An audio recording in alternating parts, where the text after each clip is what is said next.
What's up, you guys? It's been a while, and it's not that I haven't been here, I just haven't been here. You know what I mean? Like, if you look at my shorts, I was here, but I wasn't here. You know what I mean?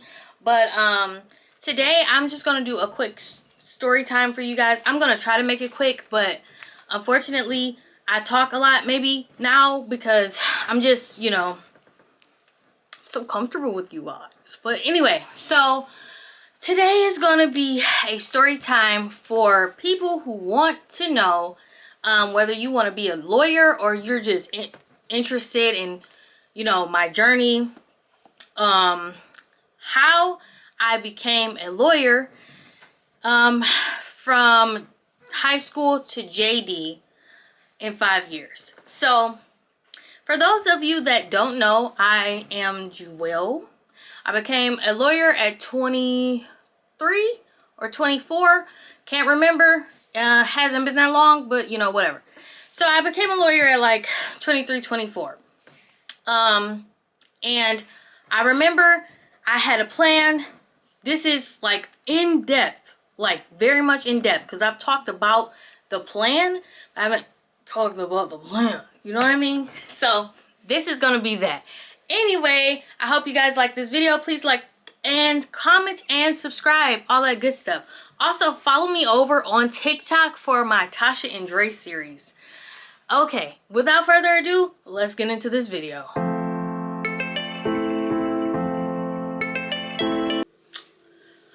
Alright guys, we are back. So, y'all know I have to take notes because that's what I do.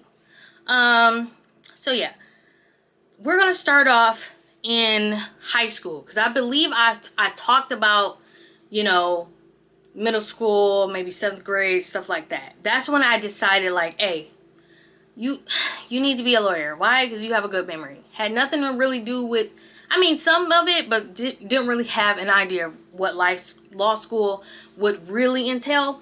But we're gonna skip to 10th grade because this is when this happened. So I thank God for my mother. If you have a mother like mine, my gosh, because she's really the reason I'm here. And God, big ups to God, big God, not little God. But literally, she's the reason I'm here because I didn't really think about this all the way through. I was in 10th grade. I remember my mom used to read all of the newsletters and stuff. I wasn't worried about that. I was in Algebra 2 trying to make it. My best friend is watching it. You know I was trying to make it. You know I was trying to make it. I was struggling.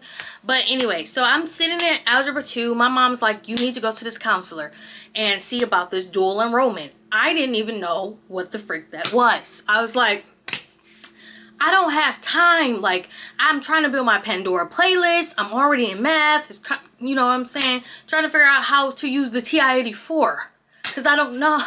But anyway, so I was like, fine. You know, my mom told me, so I got up and I was like, I went to visit my counselor. I'm like, my mama said, you know, this, and this. I have to do this. So, like, what's up? What is up? You know?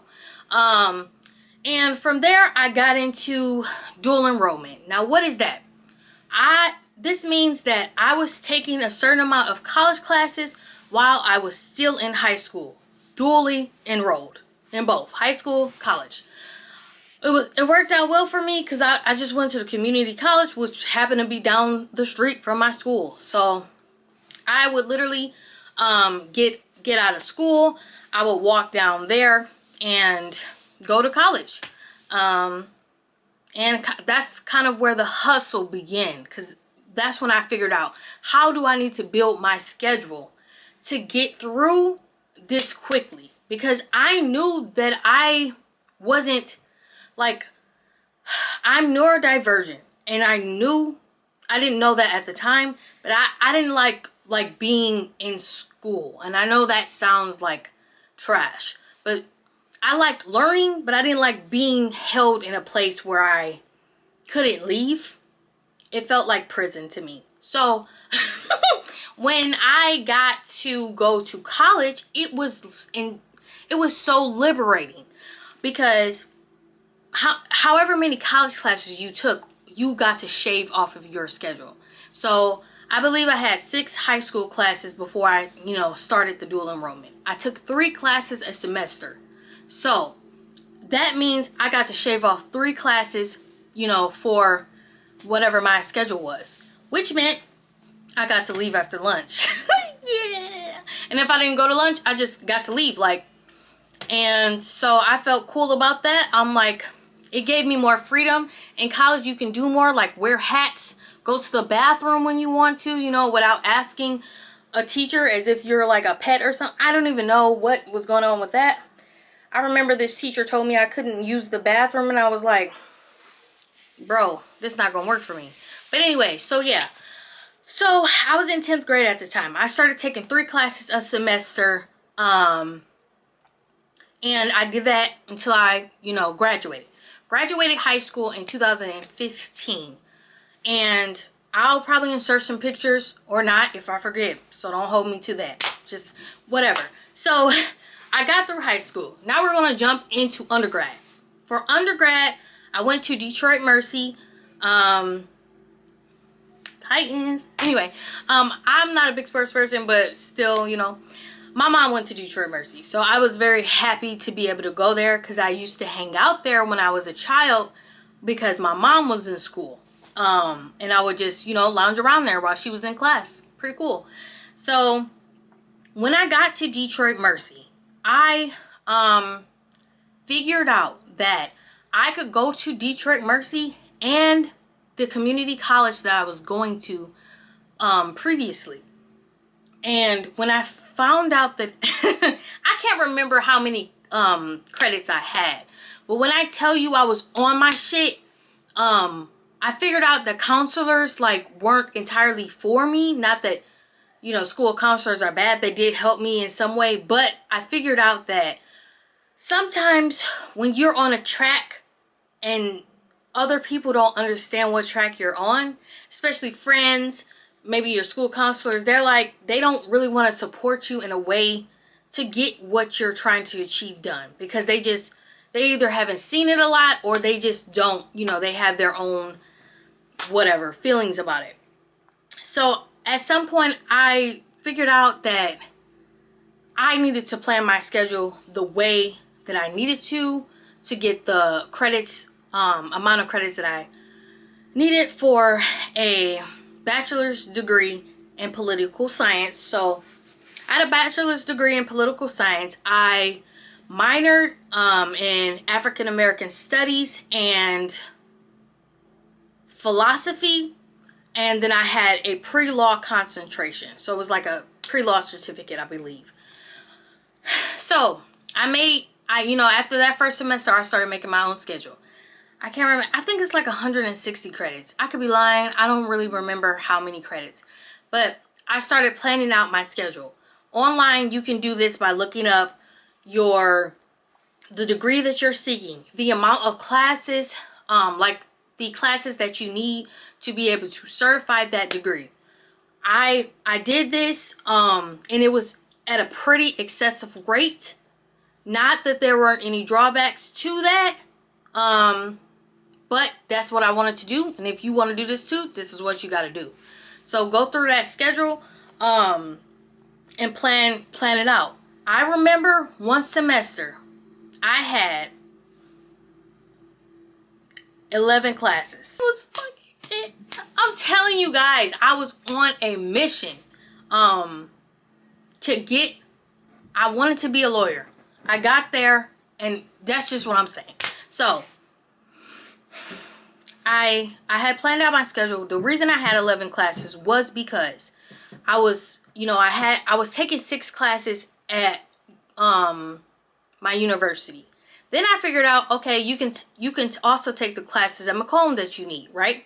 So I went to Macomb. I found the classes that would satisfy my degree requirements that had the most amount of credits as well. So I believe at the community college there's 3 credits and 4 credits. I took as many 4-credit classes as I could, and I took them online while I was going to my university. that's how I came out with 11 classes for a semester or two.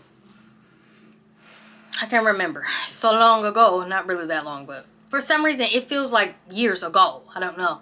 But because I'm just not that person at all. Like, I don't even know. It feels like it's been 20 years and it's only been like 4. I don't know. Anyway, so that's what I did. I was on my grind. Mind you, I did all of this without having school on Friday. Argue with your mama. I remember one of my friends was like, girl, you're not gonna be able to like do all of this and not have school on Friday. But I literally swore against Fridays. I just don't believe you should work that day. I'm so sorry. Like now, obviously I make my own schedule, so it's like if I work on a Friday, it's not like what it used to be. But I truly feel like I didn't want to do that. I had people tell me that I was going too fast, that I couldn't do it. If you have a goal, you go for what you want to do. Because, you know, your journey is your own. Everybody's journey is their own. Mind you, you know, my friends were all astute. Like, they were cool people. I'm sure they had the best in mind for me. But they were not on my track. I was on a different track. Yep. A faster track. Anyway, so after I got my bachelor's degree,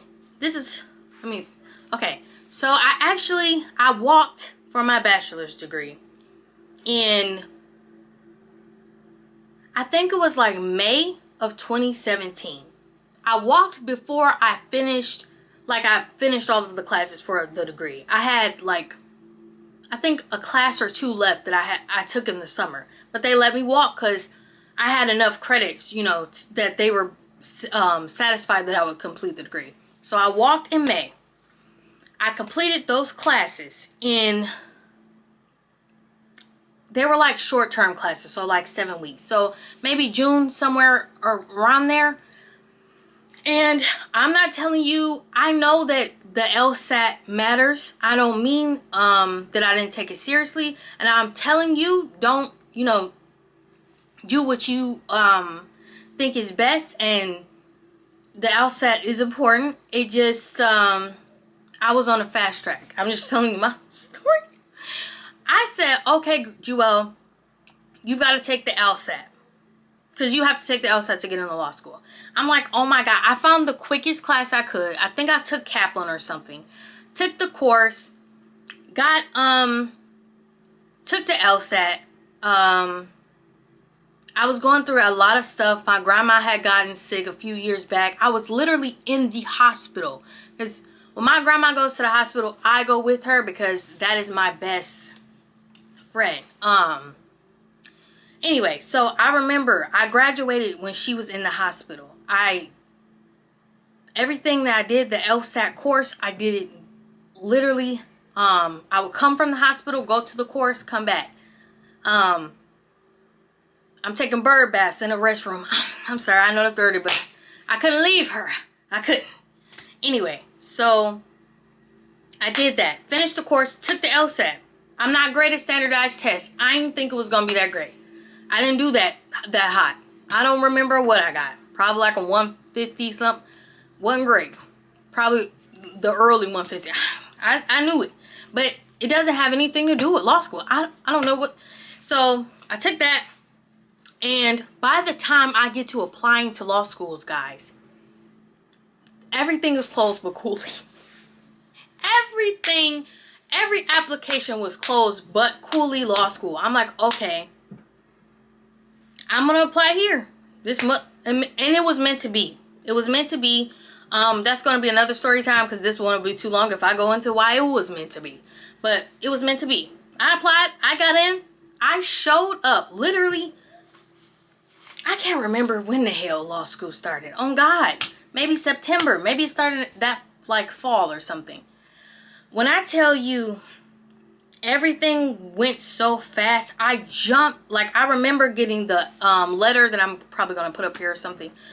I'm like, okay, shit, I got into law school. Love that for me. And I'm on a fast track. So I showed up to law school, and when I tell y'all, I was tired as I have never been. And I don't even know. I had to pray to the Lord Jesus Christ. Because I said, how am I going to do this if I'm already tired and it's day one? Now, when I tell you law school is a different ball game, when you hear people say that, it might be annoying, but it's on the God truth. On God, it's not the same. Undergrad, I was asleep. I was asleep going through. Like, it was cool. I learned a lot. I learned a lot. I don't mean that I didn't, but it wasn't. You know what I'm saying? I'm just being me. I'm cool. Like, I do this. This is easy. I got to law school. Yeah, it was a reality check for sure. Yeah, so I got to law school. I took 4 classes a semester. I passed. I got through law school just under 2 years and 4 months. I took 4 classes a semester. Then when I got, like, that first semester was kind of like, I don't know what. It's kind of like a brick hits you in the face. Boom. I didn't know. I didn't have a lawyer in my family. I didn't have the outlines. I didn't have the friends. I didn't have. Also, I had started dating, and then that was the destruction of, like, the next 6 years. But that's another story. Anyway, I started dating. I was dating this guy. It was a lot. It was a lot. Y'all. Anyway, so that's another story. Let me know if you want to hear about it, though, because it's interesting. But yeah, so I started taking 4 classes a semester, and then I started building on those classes. Probably when I got to the 3rd semester, I was like, I kind of feel more comfortable. I know what's going down. I know what I have to do. Like, just like in undergrad, I was looking at my schedule, trying to figure out. Shout out to, I'm not going to name anybody, obviously, for privacy concerns, but my, I don't even know what her official title was, but the lady that helped me with my schedule, and literally, she was like the head lady in charge. Thank you so much. I don't even know. I'm sure she's never going to come across this video, but my God, thank you so much, because she really helped me a lot with my schedule. I was taking an internship. I was doing, like, all different types of things, just trying to, not all different types of things. I just was trying to, get to my goal. So, in 2000, so I started in 2017. In 2019, I was done. I graduated while studying for the bar. That's another story, you guys. And my graduation was on January 26, 2020. So, that's basically the story of how I got to through law school, and I think 5 years instead of 7, maybe. Girl, I don't know. But anyway, I knew I had a goal. And when you have a goal, don't get me wrong. If you have something crazy like that you're trying to achieve, that's like you might be doing too much, or everybody says, it doesn't mean it's not going to come a struggle. It doesn't mean you're not going to have obstacles to find your way through. One of the obstacles was the NPRE, which is like something, they call it the mini bar. Didn't even know I had to take it. Had to get through that too. But it was, it was what I wanted to do. So if you have a goal, you set the goal and you do it. Regardless of what he say, she say, or, whatever. But yeah, that's kind of the story of how I made it through law school at a quicker rate than what was on paper. So I hope you guys like this video. I hope it wasn't too long. I try to kind of, rush it through, because I can go. If you guys want more information, let me know. Comment, like, comment, subscribe, all of that good stuff that you're supposed to do. And make sure to follow me on TikTok. I'll link it below. And follow me on Instagram as well if you want some not legal advice tips. Just tips that you should probably know. You know what I mean? But yeah. You guys know what it is. It's XOXO.